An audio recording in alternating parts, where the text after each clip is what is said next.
எல்லாருக்கும் வணக்கம். இன்னைக்கு மகளிர் தினம். தமிழ்நாடு முழுக்க இருக்கிற என்னுடைய அம்மா, அக்கா, தங்கச்சி, தோழின்னு உங்க அத்தனை பேருக்கும் இந்த தினத்துல வாழ்த்து சொல்லாம இருக்க முடியாது. உங்கள் அனைவருக்கும் என்னுடைய மகளிர் தின வாழ்த்துக்கள். சந்தோஷம் தானே? பாதுகாப்பா இருந்தா தானே சந்தோஷத்தை உணர முடியும். அப்படி எந்த பாதுகாப்பும் இல்லாதப்போ, இன்செக்யூரிட்டியா இருக்கிறப்போ, எந்த சந்தோஷமும் இருக்காது தானே அப்படின்னு நீங்க நினைக்கிறது எனக்கு புரியுது. என்ன செய்ய? நீங்க, நாம எல்லாருமா சேர்ந்து தான் இந்த திமுக கவர்மெண்ட்டை தேர்ந்தெடுத்தோம். ஆனால் அவங்க எப்படி நம்மளை ஏமாற்றுவாங்கன்னு இப்போ தானே தெரியுது. எல்லாமே இங்கே மாறக்கூடியது தானே, மாற்றத்துக்கு உரியது தானே. கவலைப்படாதீங்க.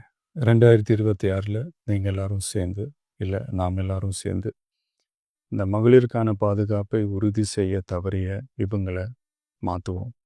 அதுக்கு இந்த மகளிர் தினமான இன்னைக்கு நாம் எல்லாருமா சேர்ந்து உறுதியேற்போம். ஒன்று மட்டும் சொல்கிறேன், எல்லா சூழ்நிலையிலும் உங்களுடைய ஒரு மகனா, அண்ணனா, தம்பியா, தோழனா உங்களோட நான் நிற்பேன்.